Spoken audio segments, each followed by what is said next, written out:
जय श्री कृष्णा मित्रों, आप सुन रहे हैं सोलमेट जिसे लिखा है डॉक्टर शैलजा श्रीवास्तव ने।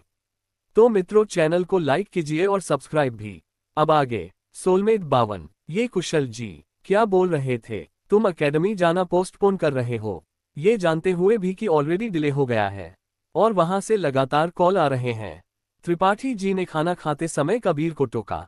पापा, मेरा मन नहीं है जाने का और मैं अब बॉक्सिंग में आगे कंटिन्यू नहीं करना चाहता।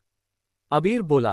तो सब लोग एकदम से शॉक्ड हो गए क्योंकि किसी ने उम्मीद नहीं की थी कि अबीर इस तरीके की कोई भी बात करेगा। क्या मतलब, क्या बोलना चाह रहे हो तुम?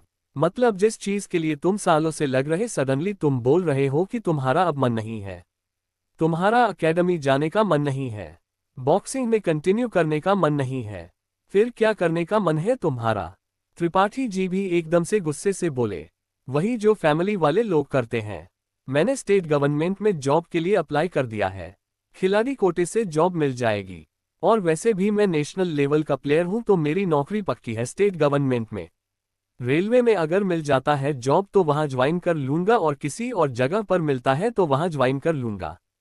फैमिली वाला हूं, अब पत्नी की जिम्मेदारी है मुझ पर, इस घर की जिम्मेदारी है और मैं अपनी जिम्मेदारियों से दूर भागकर तो नहीं रह सकता ना। सिर्फ अपने सपने पूरे करने के लिए अपनी जिम्मेदारी से मुंह नहीं मोड़ सकता मैं। इसलिए मैंने तय किया है कि अब स्पोर्ट्स वगैरह जितना होना था हो गया। बॉक्सिंग का सपना जितना देखना था देख लिया, अब रियलिटी में जीना होगा मुझे, सपनों की दुनिया से बाहर निकलकर। और रियलिटी यही है कि मैं एक शादीशुदा लड़का हूं जिसकी वाइफ है और एक परिवार है। आपकी जिम्मेदारी, समीर की जिम्मेदारी, सिमरन की जिम्मेदारी और निमृत की जिम्मेदारी मुझ पर है। इन जिम्मेदारियों से मैं पीछे तो नहीं हट सकता ना, अबीर ने कहा। तो त्रिपाठी जी ने हैरानी से अबीर की तरफ देखा। उन्हें विश्वास ही नहीं हो रहा था कि अबीर बोल रहा है। निमृत हाथ में दाल का बॉल पकड़े हैरानी से उसे देख रही थी।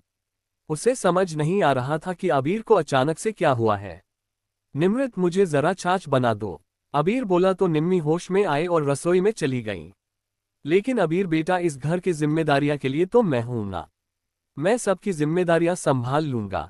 तुम्हें इतनी फिक्र करने की क्या जरूरत है? तुमने इतने साल दिए हैं अपने बॉक्सिंग को तो तुम अपने बारे में सोचो, गोल्ड मेडल के बारे में सोचो जो कि तुम्हारा सपना था। पापा, परिस्थितियों सब कुछ बदल देती है और मुझे भी यही समझ आया है कि परिस्थितियों के हिसाब से नए बदलाव को स्वीकार करना चाहिए। और मैंने इस बदलाव को एक्सेप्ट कर लिया है और अब बॉक्सिंग को मैं छोड़ना चाहता हूं और अपनी फैमिली को टाइम देना चाहता हूं, अपनी जिम्मेदारियां पूरा करना चाहता हूं।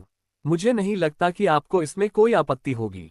अबीर ने त्रिपाठी जी की तरफ देखकर पलके झपका के इशारा किया क्योंकि छाछ बनाने निमृत अंदर चली गई थी। अबीर के इशारे को समझते ही त्रिपाठी जी के चेहरे पर मुस्कुराहट आ गई, पर उन्होंने शो नहीं किया और उल्टा ऊंची आवाज में बोले, पर यह क्या पागलपन है तुम्हारा? अब तक तुम स्पोर्ट्स बोलते थे, बॉक्सिंग का भूत सवार था तुम्हारे सिर पर और अब अचानक से घर गृहस्थी सूझ रही है तुम्हें। भूलो मत अबीर, तुमने बचपन से सपना देखा था गोल्ड मेडल लाने का, इंडिया के लिए खेलने का। तुम ऐसे ही तो अपने सपने को नहीं भूल सकते ना। त्रिपाठी नाराज थे। पापा, मैं भी अपने सपने को नहीं भूलना चाहता था पर परिस्थितियों ही ऐसी बन गई है। आप मेरी जगह होते तो समझते हैं कि इस समय में किन हालातों में डूबा हुआ हूं। मैं अगर बॉक्सिंग पर ध्यान देता हूं तो मेरा घर परिवार बिखर जाएगा।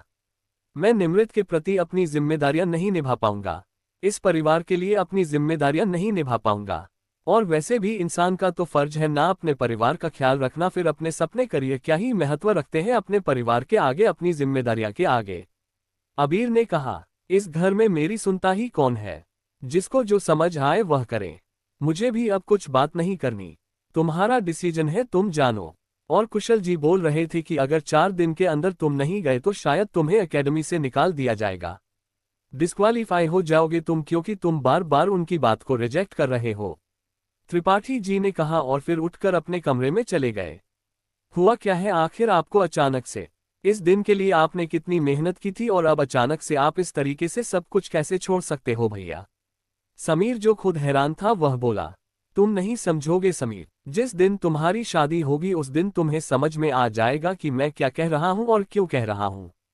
अपनी पढ़ाई पर ध्यान दो, अबीर ने सख्ती से कहा। लेकिन भैया, उद्धरण चिन्ह, मुझे समझाने की जरूरत नहीं है, अबीर ने कहा। तो उसके बाद सिमरन की भी कुछ हिम्मत नहीं हुई और समीर भी खामोश हो गया। वो दोनों खाना खाकर चले गए पर निमृत अभी भी खोई हुई थी, किचन में स्लैब पर हाथ रख खड़ी थी। उसके समझ में नहीं आ रहा था कि अबीर अचानक से ऐसा निर्णय कैसे ले सकता है। चेहरा उसका लाल हो रहा था तो वही आंखें भरी हुई थी कि तभी अबीर अपनी थाली लेकर किचन में आया और खाली सिंक में रख दी। जाने को मुड़ा कि निमृत ने उसका हाथ पकड़ लिया। अबीर, यह सब क्या है? क्या बोल रहे हो तुम? तुम्हें समझ भी आ रहा है कि तुम क्या कह रहे हो? तुम इस तरीके से नहीं कर सकते अबीर। तुम इस तरीके से गिव अप नहीं कर सकते। तुम इस तरीके से बॉक्सिंग नहीं छोड़ सकते। तुमने कितने सपने देखे हैं, और सिर्फ तुम्हारे सपने नहीं, अब इसमें तुम्हारे साथ साथ कुशल जी का सपना जुड़ा हुआ है। पापा का सपना जुड़ा है, मेरा सपना जुड़ा है, इस पूरे शहर के सपने जुड़े हैं तुम्हारे साथ। तुम इस तरीके से नहीं कर सकते अबीर, प्लीज शांति से सोचो। क्यों नहीं कर सकता मैं इस तरीके से? जब बाकी के शादीशुदा लोग अपनी गृहस्थी संभाल सकते हैं तो मुझसे ही क्यों उम्मीद की जा रही है कि मैं देश के लिए खेलूं, मैं गोल्ड मेडल लाऊं? मुझे भी खुशी मिलती है तुम्हारे साथ रहने में, तुम्हारे साथ टाइम स्पेंड करने में, घर में रहने में, फैमिली के साथ रहने में।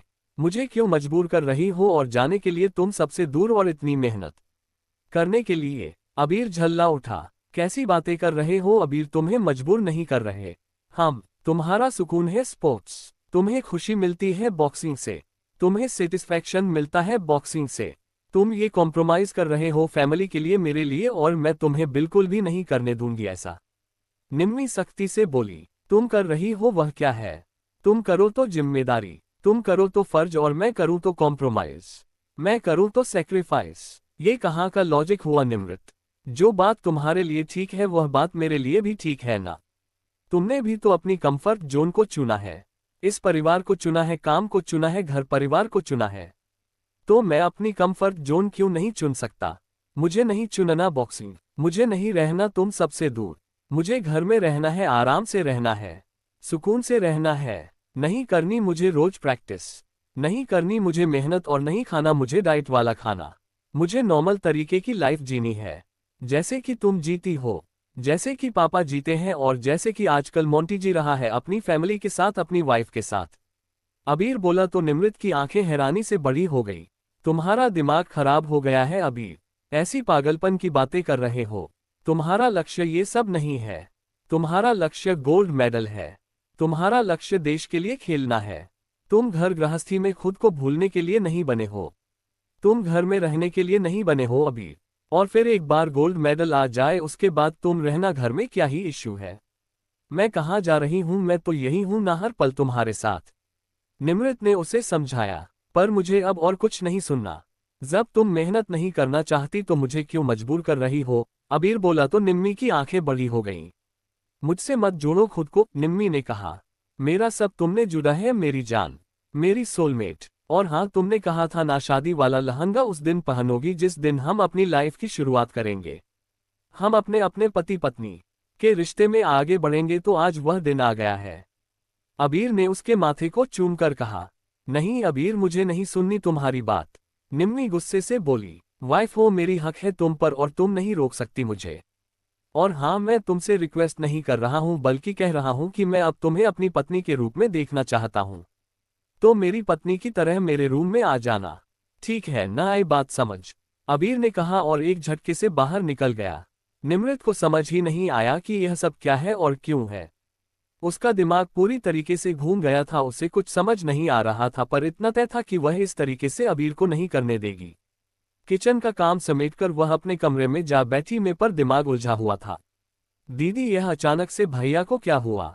सिमरन ने कहा। पता नहीं क्या हुआ है, शायद दिमाग खराब हो गया है।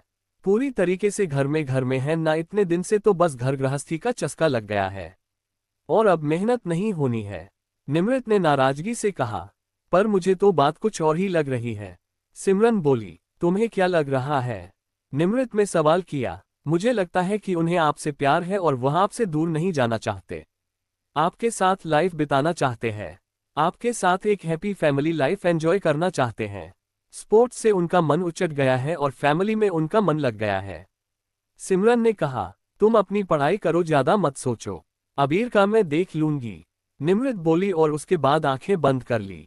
पर सिमरन की बातें उसके कानों में गूंज रही थी, और साथ ही साथ अबीर के कहे आखिरी शब्द भी, कि वह अब निमृत के साथ फैमिली लाइफ जीना चाहता है। उसके साथ अपने रिश्ते को परिपूर्ण करना चाहता है, पति पत्नी की तरह उसके साथ रहना चाहता है। और साथ ही साथ यह भी कि अबीर ने कहा था कि निमृत आज वही शादी का लहंगा पहनकर उसके कमरे में आए उसकी पत्नी की तरह। नहीं नहीं अबीर, मैं तुम्हें ऐसा नहीं करने दूंगी। मैं तुम्हें इतना आगे आने के बाद यूं पीछे नहीं हटने दूंगी, बिल्कुल भी नहीं, निमृत ने कहा और फिर उठकर ऊपर चली गई अबीर से बात करने के लिए।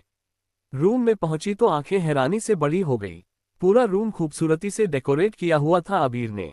बेड पर फूल और पंक्तियां बिखरी हुई थी तो पूरे रूम में खूबसूरत कैंडल्स जल रही थी।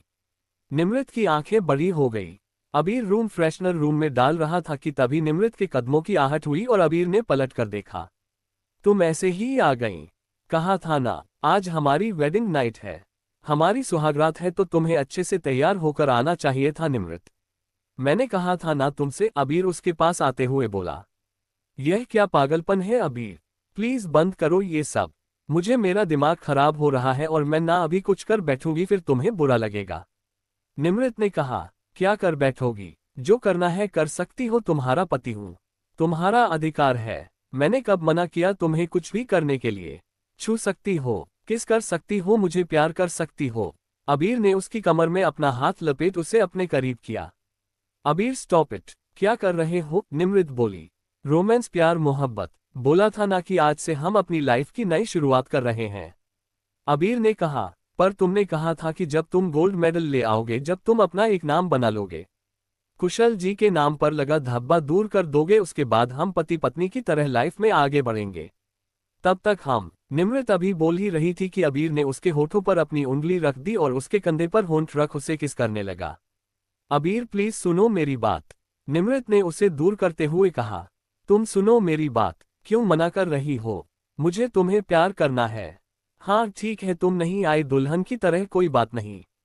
तुम मुझे हर समय खूबसूरत लगती हो, बेहद प्यारी लगती हो।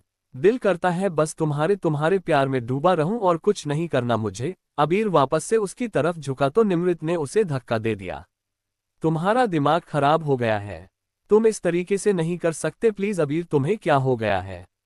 तुम समझो ना, तुम्हारा अकादमी में एडमिशन हो गया है, तो मेहनत करो, थोड़ी सी कोशिश करो तुम। निमृत ने कहा, पर मैं करना ही नहीं चाहता क्योंकि मेरा मन नहीं है।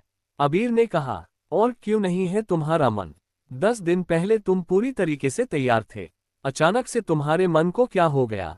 भूलो मत अबीर, तुम बेस्ट हो, तुम बहुत अच्छे बॉक्सर हो।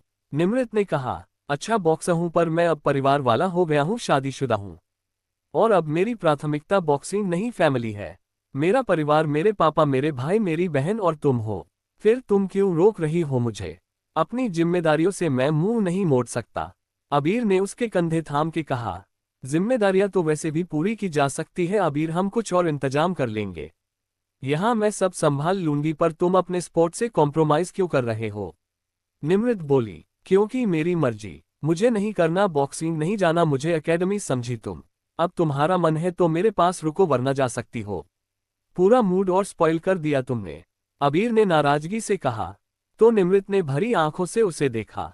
तुम आखिरी बार सुन लो मेरी बात, यह सब बातें मैं बिल्कुल भी बर्दाश्त नहीं करूंगी। तुम्हें एकेडमी जाना है और बॉक्सिंग में अपना करियर बनाना है, बॉक्सिंग में मेडल लाना है, समझे तुम? निमृत ने गुस्से से उसे उंगली दिखाई। तुम मेरी बात मान लो, मैं चला जाऊंगा। अबीर ने उसकी उंगली थाम के कहा। उद्धरण चिन्ह, क्या? निम्मी ने सवाल किया। तुमने वादा किया था कि तुम मेरी बात मानोगी, तो करो मेडिकल की तैयारी। तुम न दिमाग घूम गया है? तुमने कहा था अब ये बात नहीं करोगे, फिर क्यों? निम्मी की आंखें भर आए। सिर्फ उस संडे तक नहीं करूंगा बात, ये कहा था और अब 2 संडे निकल गए हैं। तुम मुझे मजबूर नहीं कर सकते, निम्मी ने कहा। और तुम मुझे नहीं भेज सकती, मुझे फैमिली एंजॉय करनी है। नहीं जाना वापस, अबीर बोला तो निम्मी ने उसे गुस्से से देखा और तुरंत कमरे से बाहर निकल गई। उसके जाते ही अबीर ने दरवाजा बंद कर लिया और गहरी सांस ली। अब समझना मुझे नहीं है निमृत, समझना तुम्हें है। प्यार से बहुत समझा लिया तुम्हें, अब मैंने दूसरा रास्ता अपनाया है और जानता हूं मैं कि तुम्हें बुरा लग रहा है, पर यही एक उपाय बचा है मेरे पास तुम्हें मनाने के लिए, अबीर ने कहा और फिर सारी कैंडल्स बुझाकर डस्टबिन में फेंक दी और रूम की सारी डेकोरेशन भी हटा दी। बेडशीट चेंज कर ली और आराम से बिस्तर पर फैल गया। तभी दरवाजे पर दस्तक हुई तो उसने दरवाजा खोला। सामने त्रिपाठी जी खड़े थे। त्रिपाठी जी के उनके अंदर आते ही अबीर ने दरवाजा बंद कर लिया। क्या हुआ पापा, कुछ बात करनी थी क्या? अबीर ने कहा। ये सब क्या ड्रामा चल रहा है, सब समझ आ रहा है, पर क्यों कर रहे हो ये सब? त्रिपाठी बोले। आप जानते हो ना पापा, निम्मी को आपने समझा लिया, मैंने समझा लिया, पर लड़की इतनी जिद्दी है कि कुछ सुनने को ही तैयार नहीं है। अब यही एक आखिरी रास्ता बचा है और आप परेशान मत होइए। एकेडमी में मेरी बात हो चुकी है, मैं 1 हफ्ते बाद भी जाऊंगा तो चल जाएगा, कोई प्रॉब्लम नहीं होगी। बाकी कुशल जी तो टेंशन ज्यादा लेते हैं। अबीर मुस्कुराया। पर अगर 1 हफ्ते में निमृत नहीं मानी फिर? त्रिपाठी जी ने कहा। वह जरूर मानेगी पापा, आप विश्वास रखें। बाकी आपका दिल्ली जाने का सेटलमेंट हुआ कि नहीं हुआ? अबीर ने पूछा। हो गया है, तुम जैसे ही एकेडमी जाओगे वैसे ही मैं भी यहाँ का सब कुछ समेटकर दिल्ली चला जाऊंगा। एक घर भी देख लिया है मैंने किराए का, अभी हाल फिलहाल उस घर में रहूंगा। सिमरन आईआईटी करना चाहती है तो उसका एडमिशन वही कोचिंग में कर दूंगा, और समीर का एग्जाम होने ही वाला है, तो उसके एग्जाम के बाद उसको जहां कॉलेज मिलेगा वह वहां चला जाएगा। बाकी निमृत और सिमरन दिल्ली में रहकर ही पढ़ाई करेगी। त्रिपाठी जी ने कहा। थैंक यू पापा, थैंक यू सो मच, आपने भी मेरा साथ दिया। अबीर बोला। हाँ, मैंने तुम्हारा साथ दिया क्योंकि तुम सही कर रहे हो। निमृत को मानना है कैसे भी करके, और हम मना लेंगे, त्रिपाठी जी ने कहा। तो अबीर मुस्कुराया। उसके बाद त्रिपाठी जी वापस अपने रूम में चले गए। वहीं निमृत की आंखों में नींद नहीं थी, सोफे पर बैठी आंखें बंद किए हुए ना जाने क्या क्या सोच रही थी। यह क्या हो गया है अबीर को? इस तरीके का बिहेवियर तो पहले उसने कभी भी नहीं किया। ना जाने क्या ही चल रहा है इसके दिमाग में।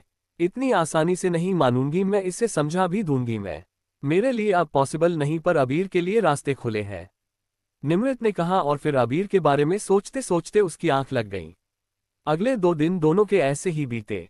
निमृत उसे लगातार जाने का बोलती रहती तो वही अबीर उसे नीट की तैयारी करने या उसके साथ पति पत्नी की तरह रहने और उसके करीब आने की कोशिश करता रहा, और हमेशा मना करता कि वह अब एकेडमी नहीं जाएगा और यही रहेगा निमृत के साथ। निमृत घर का सामान लेने के लिए मार्केट निकली कि तभी कुशल जी दिखाई दे गए।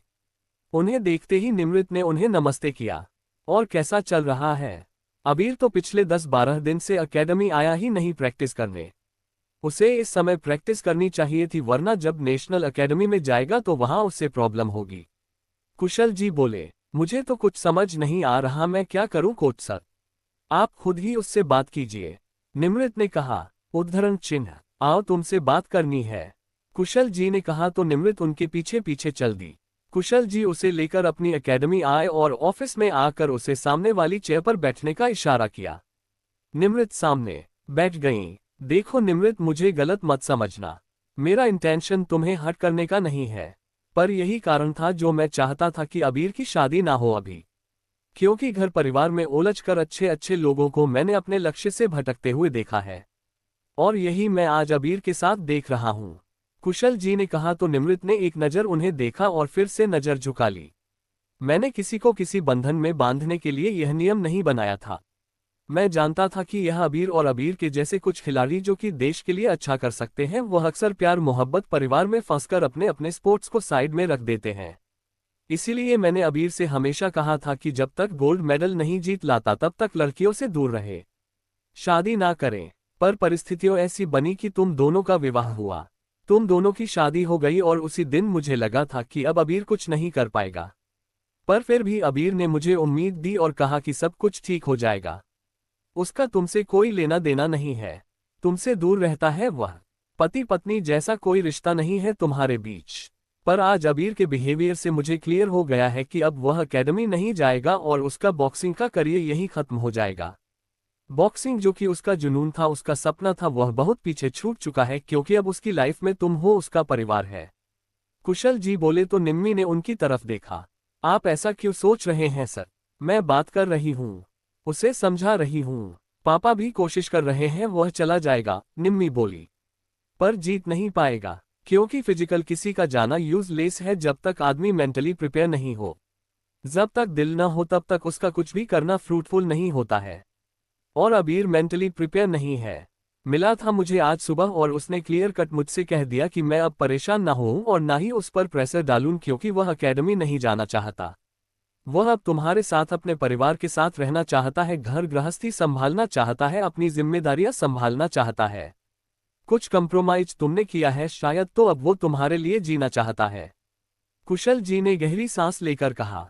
नहीं सर, ऐसा बिल्कुल भी नहीं होगा। मैं समझाऊंगी उसे, निमृत बोली और उठ खड़ी हुई। बस आखिरी उम्मीद तुमसे ही है बेटा।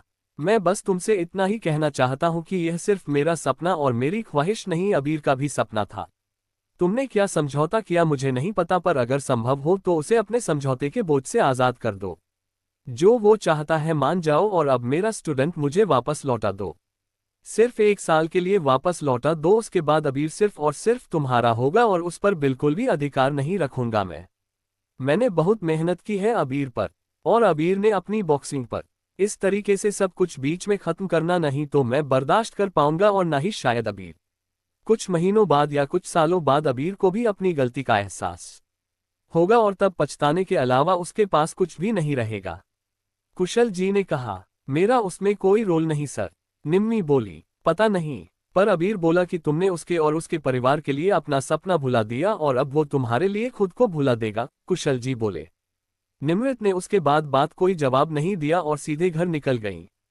काम हो गया। उसके निकलते ही कुशल जी ने अबीर को कॉल किया और बताया।